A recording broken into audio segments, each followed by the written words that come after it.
Good evening everyone, this is Daniel from Gardenscape Designs, and today we want to talk about what activates the color on our bromeliads. So we want to focus on neogelias because neogelias are known for their beautiful foliage and also their patterns and the shape of their leaves, etc. These are the plants that we want to look at and some other plants that I have in my background there. So there are two main factors that would influence the color on the bromeliads: sunlight and also the maturity of the plants. When we speak about the maturity of the plants, we're going to break it down into two sections. Let's take a look at this lovely neogelia. The name of this plant is Retrosa, and we can see that we have two different colors on these plants. We have a light pink here, and we also have a lime green blush on this side. Now this plant was exposed to full sun. The more sun that this plant is exposed to, the brighter the color it would get. It would get to a lovely pink. And then we have the same plant, which is Retrosa, which was in a shaded area. Some people love this lime green color. I mean, I like it. It all depends on how you want to fit it into your landscape. But this was not exposed to any sunlight at all.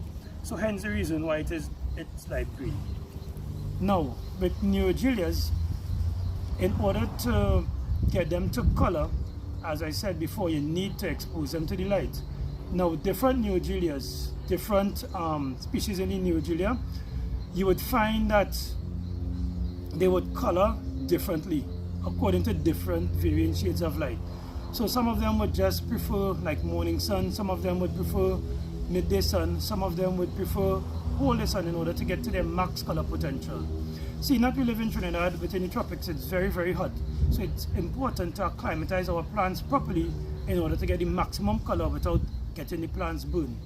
So we want to look at ways in which we could actually utilize our environment or utilize different materials in order to preserve the color and to acclimatize them properly. Let's take a look at shade cloth. Shade cloth comes into different varying percentages. This is a 50% shade cloth that we have here that is covering the bromeliads. Now, especially for bromeliads that now came off of the mother, for those that are bare root newly shipped, you would like to expose them to the light so they could start to color. However, if it is you expose it to the direct sunlight, you could get into problems. So you use the shade cloth. 50% shade cloth means 50% light will be penetrating onto the bromeliads. Let's take a look at how the light passes through onto the bromeliads.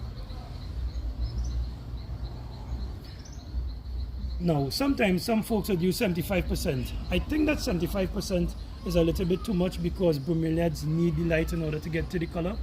So what you would find is that with a 75% shade cloth, you may not get the max color potential, and in some instances you may not get the color at all. So guys, I want to share with you as to how it is I acclimatize my plants in the sun. Now, you want to introduce your plants into direct sun because you don't want to use the shade cloth, or let's just say you don't have areas that you could use the shade cloth. You could acclimatize them underneath a tree. Put them underneath a tree and let the light pass through the tree so it will just get filtered rays of light. That's one option. You can have a palm, a mango tree, a fruit tree, or any sort of tree.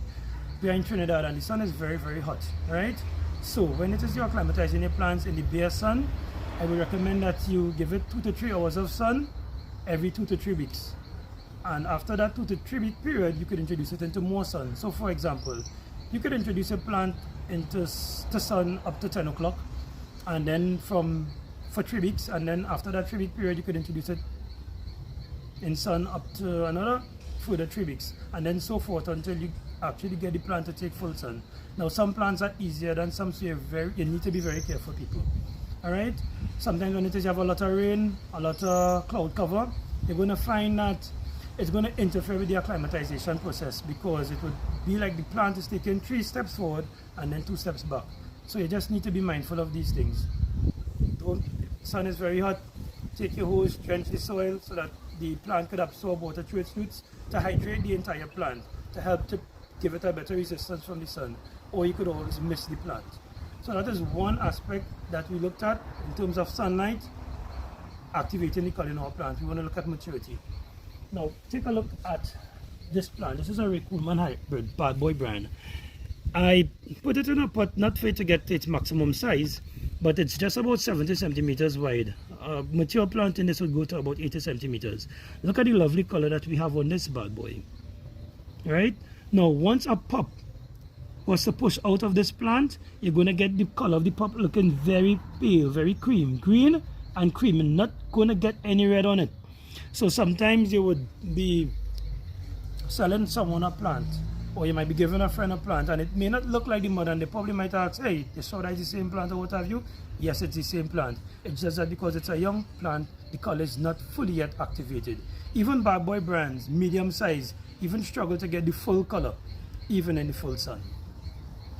Let's take a look at Robusto minuscule. So I'm just showing you an example of a plant. This is an Ichmea Robusto minuscule.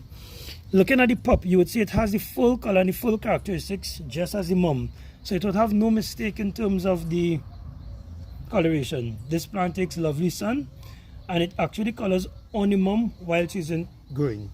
So that is one aspect of maturity that we're looking at. We want to look at the second aspect.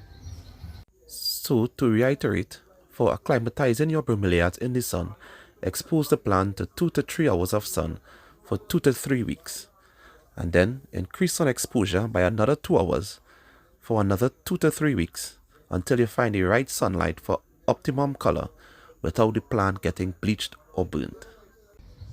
So the second aspect of coloration when the plant is in maturity is when it is in antithesis. So we notice that the flower is coming out the center of the cup area here, and we have a lovely red color. But look, take a look at this plant.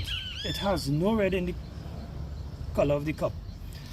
The both plants are subjected to the same light. However, this one has the color. This has the max color potential because it is in bloom, waiting for a pollinator. So I hope that we learned something today from our short video, and you can join us next week. Be safe and be blessed.